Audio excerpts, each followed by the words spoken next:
So, very క్విక్‌గా మనం ఒకసారి అనాలిసిస్ అనేది చూద్దాం. అండ్ ముఖ్యంగా ఈరోజు 20వ తారీఖు డిసెంబర్. మనకి బిల్డింగ్ పర్మిట్స్ అయితే యూఎస్‌కి సంబంధించి నెగెటివ్‌గా రావటం అనేది జరిగింది. ఇది నిన్నటి డేటా. అండ్ ఈరోజు చూసుకున్నట్టయితే సిపిఐ డేటా ఉంది లండన్‌కి సంబంధించి. And existing home sales data ఉంది. క్రూడ్ ఆయిల్ ఇన్వెంటరీ ఉంది. ఇదంతా కూడా యూఎస్‌కి సంబంధించిన data. And of course CPI data మాత్రం లండన్‌కి సంబంధించింది. అండ్ హా! గ్లోబల్‌గా సెంటిమెంట్ ఎలా ఉందనేది ఒకసారి చూస్తే మనకి సౌత్ కొరియా పాజిటివ్‌గా ఉంది.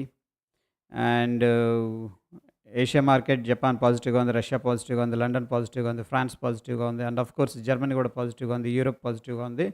వెరాజ్ ఏంటంటే కొద్దిగా యూఎస్ మార్కెట్స్ అయితే స్ట్రగుల్ అవుతున్నాయి. హాంకాంగ్ మాత్రం కొద్దిగా వీక్‌గా కనిపిస్తున్నాయి. యూఎస్ మార్కెట్స్ కొద్దిగా స్ట్రగుల్ అవుతున్నాయి. ఒకసారి చూద్దాం. ఆ! So, yeah!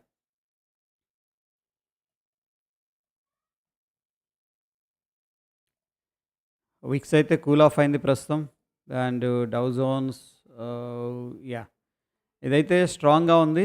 But previous high కంటే కొద్దిగా కిందే ఉంది. బట్ అగైన్ మనం చూస్తున్న సమయానికైతే కొద్దిగా ఫ్లాట్‌గా కనిపిస్తుంది.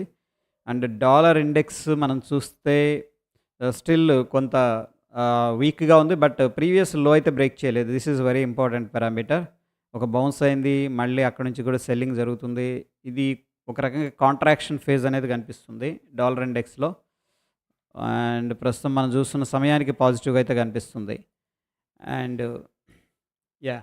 నిఫ్టీ మిడ్ క్యాప్ వచ్చేసరికి ప్రీవియస్‌గా రెసిస్టెన్స్ లెవెల్ దగ్గర స్ట్రగుల్ అవుతుంది కొద్దిగా. And indication candles and hammer లాగా ఫార్మేషన్ ఉంది. బట్ అగైన్ ఏంటంటే కైండ్ ఆఫ్ ప్రాఫిట్ బుకింగ్ అని చెప్పేసి మనం చెప్పుకోవచ్చు.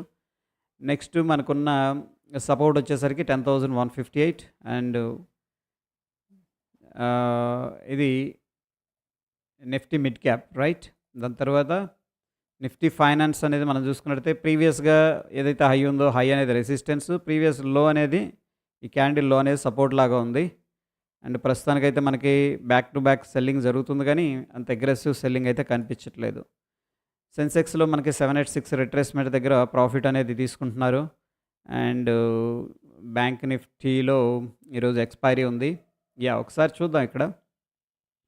చూడండి నిన్న ఫిన్ నిఫ్టీ ఎక్స్‌పైరీ ఉంది కదా! ఫిన్ నిఫ్టీ ఈ యొక్క ప్రైస్ యాక్షన్ గానీ, పివోట్స్ గానీ మనకి చాలా హెల్ప్ అవుతాయి. అండ్ చూస్తే మనకి పివోట్ కింద మార్కెట్ రావటం, అక్కడి నుంచి కూడా అగ్రెసివ్‌గా S1 సపోర్ట్ తీసుకొని ఇక్కడెక్కడ కూడా మనకి సాలిడ్ క్యాండిల్ అనేది కనిపించలే. మొత్తం ఇండికేషన్ క్యాండిల్, దాని తర్వాత సాలిడ్ సెల్లింగ్ క్యాండిల్ వచ్చింది. దాని తర్వాత డైరెక్ట్‌గా S2ని బ్రేక్ చేసిన తర్వాత ఒక స్టేబుల్ అయిపోయింది. ఇక్కడంతా అబ్జర్వ్ చేస్తే కన్సాలిడేషన్ తీసుకొని వెరీ గుడ్ బ్రేక్‌ఔట్ అనేది జరిగిందనమాట. ఈ లెవెల్ దగ్గర మనం అబ్జర్వ్ చేస్తే. ఓకే. అంటే టెక్నికల్‌గా ఏంటంటే ఒక బ్రేక్‌ఔట్, కన్సాలిడేషన్ బ్రేక్‌ఔట్ అనుకోవచ్చు. కైండ్ ఆఫ్ డబుల్ బాటమ్ లాగా ఫార్మేషన్ జరిగింది. అక్కడి నుంచి బ్రేక్‌ఔట్ అయింది. బ్రేక్‌ఔట్ అయిన తర్వాత మళ్ళీ కన్సాలిడేషన్ తీసుకుంది. చక్కగా ఈ యొక్క కన్సాలిడేషన్ రేంజ్ ఏదైతే ఉందో, ఆ రేంజ్ నుంచి బయటికి రావడం జరిగింది. దాని తర్వాత నెక్స్ట్ ఏంటంటే మనం చూస్తే ఈ యొక్క S2 సపోర్ట్ తీసుకున్న తర్వాత S1 దగ్గర ఈ అంత క్లియర్ చేసేసాడు ఈ వెరీ బిగ్ క్యాండిల్‌తో. అంత కన్సాలిడేషన్ అక్కడి నుంచి కూడా మనకేంటంటే S2 సపోర్ట్ తీసుకొని పైకెళ్ళటం. అండ్ ఫైనల్‌గా మనం అబ్జర్వ్ చేస్తే పివోట్ పాయింట్ దగ్గర మనకి అగైన్ రెసిస్టెన్స్ ఫార్మేషన్ అనేది కనిపిస్తుంది. సో, టెక్నికల్‌గా ఏంటంటే ఎం ప్యాటర్న్ అనేది బ్రేక్‌ఔట్ అయింది. ఓకే. కదా! ఇక్కడ S1 రీటెస్ట్ S2 S1 దగ్గర కన్సాలిడేషన్ తీసుకొని డైరెక్ట్ పివోట్ దగ్గర వాళ్ళు స్ట్రగుల్ అయ్యారు 3 టైమ్స్. కైండ్ ఆఫ్ ఏంటంటే ట్రిపుల్ టాప్ అని చెప్పేసి చెప్పుకోవచ్చు లోవర్ టైమ్ ఫ్రేమ్స్‌లో. బట్ అగైన్ ఇక్కడ ప్రైస్ యాక్షన్ అబ్జర్వ్ చేస్తే మీరు అబ్జర్వ్ చేశారో లేదో ఈ యొక్క క్యాండిల్ మంచి క్యాండిల్, బేరిష్ ఎంగల్ఫింగ్ క్యాండిల్ అనమాట. జనరల్‌గా ఏంటంటే మనకి ఇటువంటి క్యాండిల్స్ అనేది కనిపించినప్పుడు ఈవెన్ 5 మినిట్స్‌లో గానీ 5 మినిట్స్ ఒకసారి కన్వర్ట్ చేస్తున్నా చూడండి. 5 మినిట్స్‌లో అయితే లేదు. బట్ 3 మినిట్స్‌లో మనకి బేరిష్ ఎంగల్ఫింగ్ క్యాండిల్ కనిపిస్తుంది. 5 మినిట్స్‌లో మనం చూస్తే ఈ యొక్క లెవెల్ దగ్గర ఒకసారి మొత్తం డిలీట్ చేస్తున్నా. రిజెక్షన్ జరిగింది. Spinning top and kind of ఏంటంటే హ్యామర్ లాగా జరిగింది. దాని తర్వాత ఫాలో అప్ జరిగింది. అండ్ మనం చూస్తే టెక్నికల్‌గా ఈ యొక్క ఇంపార్టెంట్ లెవెల్ అయితే బ్రేక్‌ఔట్ అయింది. కైండ్ ఆఫ్ ఎం ప్యాటర్న్ అని చెప్పేసి చెప్పుకోవచ్చు. దానికంటే ముందు ఒకసారి ఎం ప్యాటర్న్ కూడా బ్రేక్‌ఔట్ జరిగింది. ఇది కూడా మనం ఎం ప్యాటర్న్‌గా కన్సిడర్ చేసుకోవచ్చు. ఇది double top neck line breakout జరిగి క్లోజింగ్ ఇచ్చింది. బట్ అగైన్ దీన్ని క్రాస్ అయితే చేయలేదు. బట్ స్టిల్ ఇదైతే క్రాస్ చేసింది ఇక్కడ కదా. సో ఈ యొక్క పివోట్ పాయింట్స్ దగ్గర యాక్టివిటీ అనేది వెరీ ఇంపార్టెంట్ అనమాట.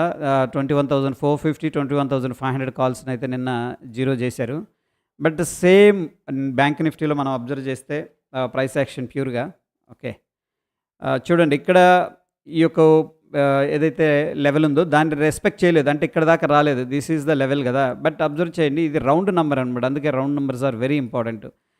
పర్ఫెక్ట్గా బ్యాలెన్స్డ్గా దీన్ని ఏమంటాం మ్యానిపులేట్ అయితే చేయగలిగారు. ఇక్కడ చూడండి 48,000 రౌండ్ నెంబర్. నిన్న ఎక్స్పైరీ ఉంది కాబట్టి ఫిన్ నిఫ్టీ ఓకే వాళ్ళు పర్ఫెక్ట్గా ఏంటంటే 48,000ని బ్రేక్ చేయకుండా కాపాడారనమాట. 48,000 లెవెల్ అనేది బిగ్ రౌండ్ నెంబర్. చాలామంది ఓపెన్ ఇంట్రెస్ట్ లెవెల్స్ ఉంటాయి అక్కడ. అందుకని ప్రైస్ మీద మనం ఫోకస్ చేయాలి. ఇన్ బిట్వీన్ ఏంటంటే జస్ట్ ఇవి మనకి ఒక సపోర్ట్ లాగా వర్కౌట్ అవుతాయి. S2 దగ్గర కరెక్ట్గా సపోర్ట్ తీసుకుంది. నా మనకి కొద్దిగా కన్ఫ్యూజన్ ఏమన్నా ఉందనుకోండి, ఏదన్నా బ్యూటిఫుల్ ప్యాటర్న్ బ్రేక్అవుట్ అయితే కూడా మనం ఎంట్రీ అనేది తీసుకోవచ్చు లాంగ్ సైడ్. ఎందుకు సపోర్ట్ తీసుకుంది కాబట్టి. అండ్ ఇక్కడ consultation with in the range of the previous 5 minutes candle. ఈ క్యాండిల్ లో హైలోకి మధ్య కన్సోల్టేషన్ తీసుకుని అప్ సైడ్ బ్రేక్అవుట్ అయింది కాబట్టి మనం అప్ సైడ్ ఉండటానికి ట్రై చేస్తాం అనమాట.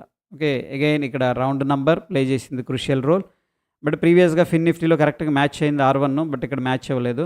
అండ్ ఫైనల్గా మనం చూస్తే ఈ యొక్క neck line M pattern kind of thing breakout అయింది. ఇది 47,930 అక్కడ నుంచి కూడా డ్రాప్ అయిపోయింది. రైట్ ఎనీహౌ ఈరోజు ఒకసారి ఓపెన్ ఇంట్రెస్ట్ ఎలా ఉందనేది చూద్దాం. బ్యాంక్ నిఫ్టీ ఎక్స్పైరీ ఉంది కాబట్టి వెన్స్డే బ్యాంక్ నిఫ్టీకి బిగ్గెస్ట్ లెవెల్స్ ఎక్కడ ఉన్నాయనేది ఒకసారి చూద్దాం వెరీ క్విక్గా.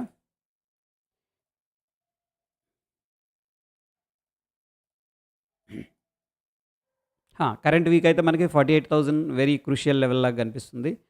మొత్తం ఒకసారి ఎనేబుల్ చేద్దాం అసలు ఎక్కడ దాకా ఉన్నారు ఏంటి అనేది. ప్రస్తుతం 48,000 అండ్ 48,500 47,500 అండ్ ఇవన్నీ కూడా రౌండ్ నెంబర్సే చూపిస్తుంది. ఫ్రెండ్స్ ఇక్కడ మనం అబ్జర్వ్ చేయాల్సింది ఏంటంటే 48,000కి ఇంపార్టెంట్ లెవెల్. ఒకవేళ ఈ లెవెల్ కనుక బ్రేక్అవుట్ అయితే మనకు దెన్ ఏంటంటే షార్ట్ కవరింగ్ ర్యాలీ వస్తుంది, వచ్చే అవకాశం ఉంది. అండ్ ప్రాబబ్లీ ఏంటంటే 48,200 level probably max pain level అని చెప్పేసి నాకు అనిపిస్తుంది ఒకవేళ అప్ సైడ్ వెళ్తే. Okay and 47,700 probably nearest support. దానికంటే కూడా 47,500 అనేది మనం సపోర్ట్ అయితే తీసుకోవచ్చు. ప్రస్తుతానికి హయ్యెస్ట్గా చూడండి ఇక్కడ 45 lakh కాంట్రాక్ట్స్ అనేవి ఉన్నాయి. 48,000 స్ట్రైక్ దగ్గర ఈరోజు ఎక్స్పైరీ ఉంది కాబట్టి మనం దీని గురించి మాట్లాడుతున్నాం. అండ్ డైలీ టైం ఫ్రేమ్లో ఒకసారి చూస్తే అంత వీక్నెస్ ఏమి కనిపించట్లేదు మనకి. ఓకేనా ఎందుకంటే మార్కెట్ బుల్లిష్లో ఉంది. స్మాల్ రిట్రేస్మెంట్స్ అనేది కామన్గా ఉంటాయి.